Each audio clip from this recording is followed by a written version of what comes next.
Let's rock. I'm pretty sure we're live. We always have this awkward wait where we're waiting to see if the stream comes up, but we're just sitting here looking like we have no idea what we're doing. So we are live. Welcome, everybody. We haven't met. My name's Yanni Burmeister. To my left, your right is Richard, aka Richard the Rig Lellies.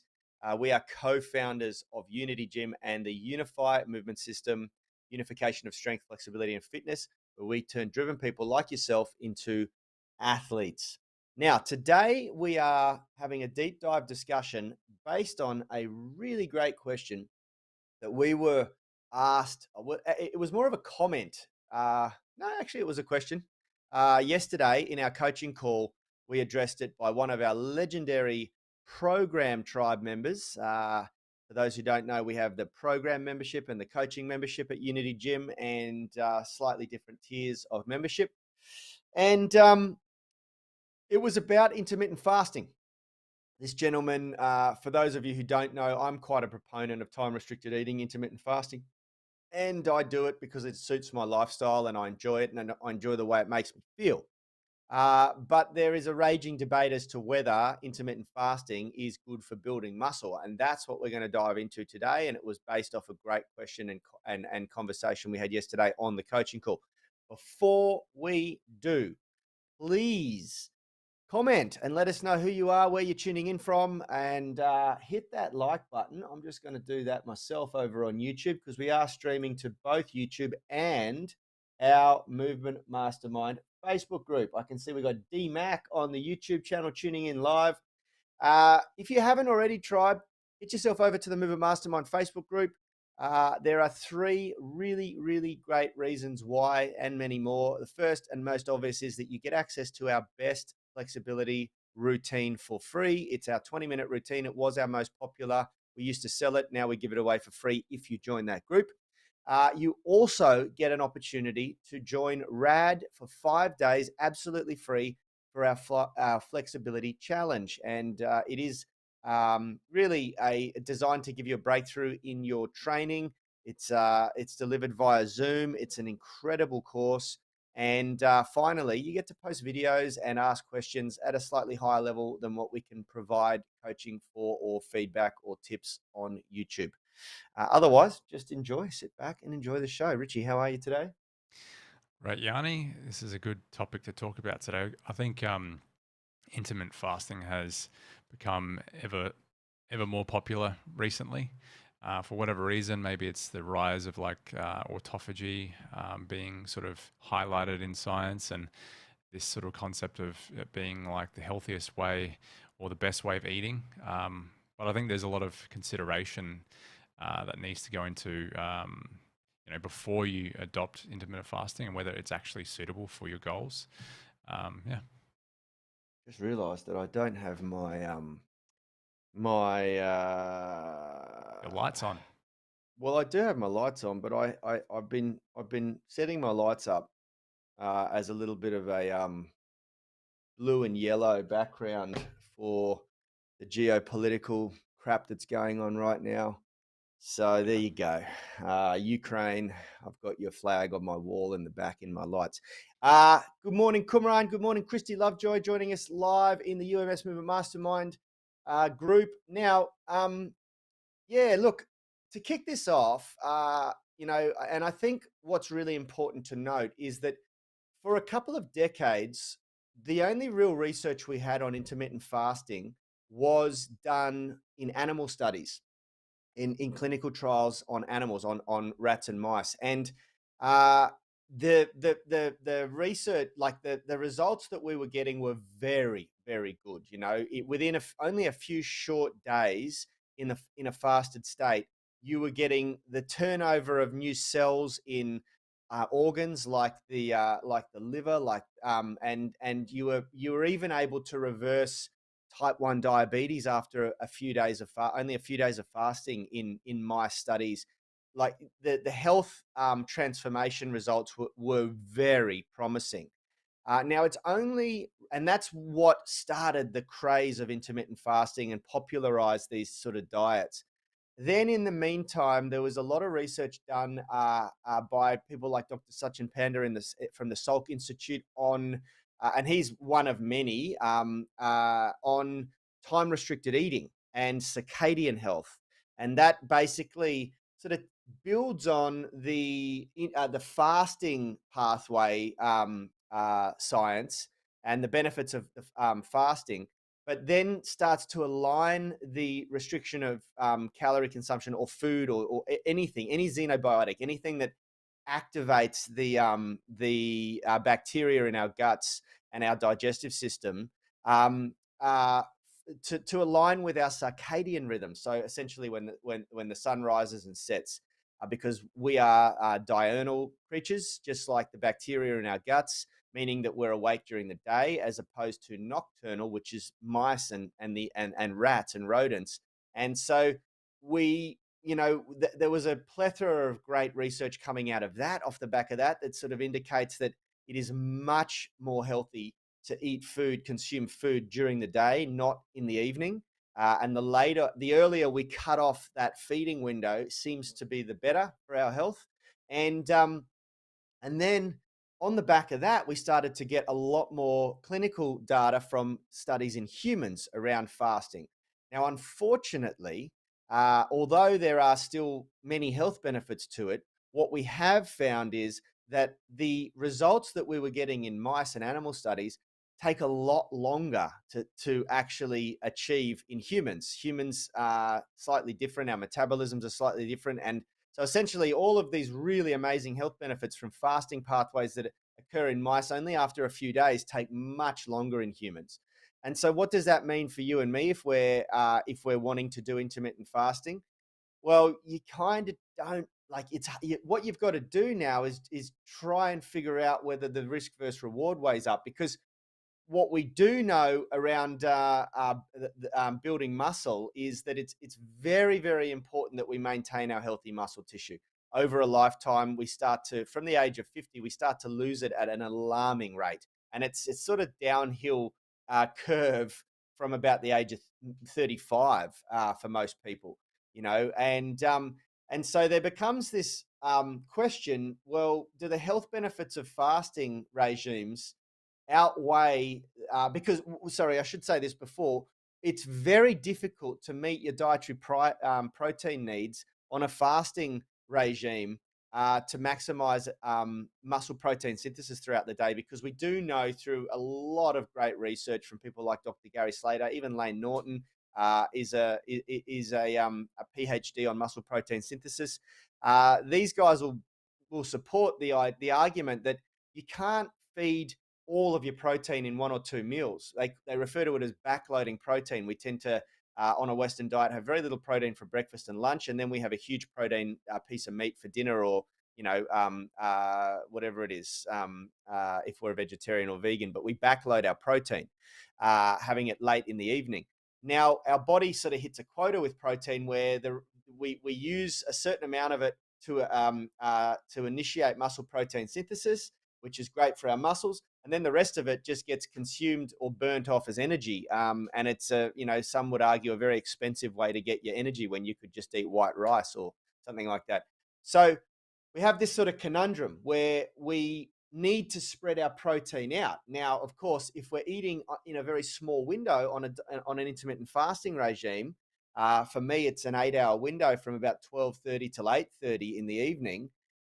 Then you find it very difficult. You're meant to space your protein out 2 to 3 hours to give yourself the best chance of absorbing the protein and actually utilizing it for muscle protein synthesis. So it's definitely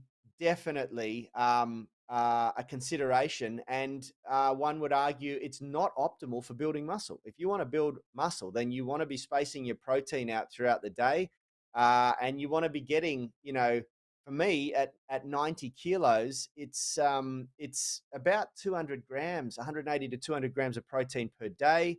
That is very difficult to get in only 4 serves or 3 serves, which is what I'm trying to do at the moment. So, because as I said, my body, according to Dr. Gary Slater's research, it can only absorb about 36 grams of protein in any one sitting. So that creates this conundrum. How do I get my protein? I can't. On an intermittent fasting regime, a 16-8 a time restricted eating regime, uh, I can't optimize my dietary protein. It's just not possible. And so we had this great discussion with one of our tribe members the other day who started to experiment with the different time restricted eating and fasting regimes and felt incredible, which is often what happens. I mean, this is why I do it. I haven't eaten yet this morning, and I won't eat until sort of midday, which some people would refer to as lunchtime. And the reason why I do that is because I just tend to perform better when I'm in this state. You know, you get a little bit of norepinephrine, epinephrine, like your alertness is heightened. You're a little bit more like I feel smarter. You know, I feel more switched on. I even train better. I do 2 training sessions in that time. I do a cardio, either a steady state or a sort of an interval session in the morning, first thing. And then about 4 hours later, I go to the gym and I do a strength and flexibility session for about 90 minutes. And um, I do all that on an empty stomach after 2 black coffees, you know. And yes, black coffee does trigger my gut. It's a xenobiotic, so it's not, it will like break a traditional fast, but it doesn't affect your calorie intake from a fasting perspective. So, you know, it comes down to what your goals are. Richie, what do you think? Yeah, so like I agree with you. Like what you said about what feels good for you is totally relevant for everybody to really pay attention to, because it comes down to your goals. Like for you, you get a lot of benefit from the feeling that you get from fasting, how it like affects your mental clarity, your performance, you know, for work. And if you're doing it for that, then that's a perfectly fine reason, I think, to continue on with intermittent fasting. If you feel like it improves your life, then go for it. But you know, the question still, like, whether that's optimal for muscle building is probably not, you know, the best method of doing that, because like you said, we need, what the research shows is that that frequent feeding window of protein every 3-4 hours is what seems to be the best case for building muscle. Um, but also, like, don't want to rule out that you aren't able to build muscle on an intermittent fasting. I think it heavily comes down to who you are. If you're new to training, you're very likely to put muscle on regardless of what you do. If you're eating protein in general and exercising, you're very likely to put on a lot of muscle. They're called newbie gains. But if you're like someone like us who's been training for many years and you're looking to add another 5 pounds, 10 pounds of muscle um, to acquire that goal that you want for whatever reason, it's probably not the best method Yeah. because of what we were saying. Yeah. Yeah, absolutely. There are many benefits to doing a time restricted eating or intermittent fasting regime. Uh, um, one of them for me, I find is just cost effective. I don't eat as much food throughout the day, Yeah. and so it costs less, you know. But and it's funny, like every once in a while, I will break my fast earlier in the morning and have a meal. If I say, for instance, go for a breakfast with some friends or colleagues or something like that, and I don't want to look like that pleb at the cafe who's not eating. Yeah. And then I find I'm hungry so much more throughout the day, like immediately a few hours later, because my body's just so geared to, okay, eat again in 2 hours, eat again, or 2.5 hours. Then I tend to just overconsume calories. So that's just me personally. But uh, yeah, look, it like I just can't I can't stress enough how much you really want to take into consideration what your goals are. Now, for me, at 90 kilos, I'm about nine. I weighed myself yesterday, 90.5 kilograms, and I'd be about, I think, in between 12 and 14% body fat at the moment. I'm actually just about to go get a DEXA scan and have that assessed. Uh, I do it every year for my birthday, and I just turned 42. So I would like to see what my body composition is, and I tend to really like to be around that 10 to 12% body fat percentage. So I am actually on a fat loss regime. I'm training for body composition at the moment. That's my goal: increase in muscle mass, decrease in fat mass. And I like I would stress that number one priority for everybody is muscle maintenance first, you know. And Yeah. if you figure out how to do that on a time restricted eating or intermittent fasting regime, then good, that's fantastic, because I do believe that there are some great benefits to it. One of them is just the untethering from food. I don't think it's healthy to be tethered to food and think that you need to eat all the time. That's just it's not a healthy way to exist and live. The other is that you do exercise your metabolic flexibility easier. It's very easy for me to cut carbohydrate 100% for a 24-hour period and only consume fats and proteins and like tiniest little bit of carbohydrate that I might get from one or two of the low GI veggies that I eat during that day. I don't feel any sort of discomfort from doing that, and then vice versa. The day after, eliminating fat almost entirely from my diet, and except for the tiny little bit I get from the lean meat that I eat, and having much more carbohydrate, white rice, and maybe a tiny little bit of healthy bread, and oats, rolled oats, and that's really healthy. Because when you condition your body to surviving on one energy substrate like glycogen, like a high carbohydrate diet, it can become really difficult to make a change to your diet because you just get absolutely hammered with all sorts of hunger pains and yeah, emotional like it can really affect you, like it can Yep. really, really affect you when you try to make a change. Whereas just like exercising, exercise, I don't know many people who, and I was thinking about this yesterday in my workout. I freaking hate the 90 minutes that I'm at the gym. Like I really don't enjoy it at all. But I really enjoy the other 23 and a half hours of my day. I love walking around having known that I've trained really hard. I'm not one of those people that really love the grind of the training session, but I love the 23 hours I get from the training. And so you've got to weigh this up. Like I don't know many people who actually enjoy the discomfort of the exercise session themselves. They enjoy what they get for the rest of the time, and it's that short-term sacrifice for that long-term gain. And it's the same with diet and nutrition. If you're willing to sort of sacrifice a little bit of discomfort here and there to increase your metabolic flexibility, then over your lifespan, you're going to find it much easier to control your weight. And I think intermittent fasting really, really accelerates that. So I'd argue there are great benefits to it, but it certainly isn't the be all and end all. And remember, I am a proponent of intermittent fasting. I do it, I love it, and I teach it. But I don't.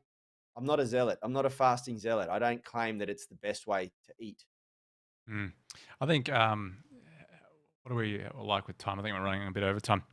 Yep. I think to wrap up, I'll give my one thing for people to take home. If you are going to try intermittent fasting, you are going to there's you're going to need to know that, like, if you're not used to like fasting, it can be quite difficult at the start. You might get very hungry, and it can have a negative effect at the very start of how you feel.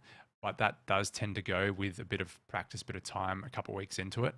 And number two, I think you need to be very conscious of the calories that you consume and the amount of protein you consume as well. Because if you do intermittent fasting, but you're not eating enough in the feeding window, enough protein and calories in general, you're going to find that over time you start to lose weight, and it's not the good weight you want to lose, it's the muscle that you're going to lose. And that's what we find very hard to build and maintain through our aging process. So, and that is also a very important indicator of health as well, the amount of muscle and strength you have on your body. So be very conscious of calories and protein. Yeah, absolutely. All Good right, work, guys. everybody. We will catch you tomorrow. And for anyone in our coaching group watching, jump over to the coaching Zoom link and we'll be on there in just a sec to give you your daily coaching. See you soon. See you guys.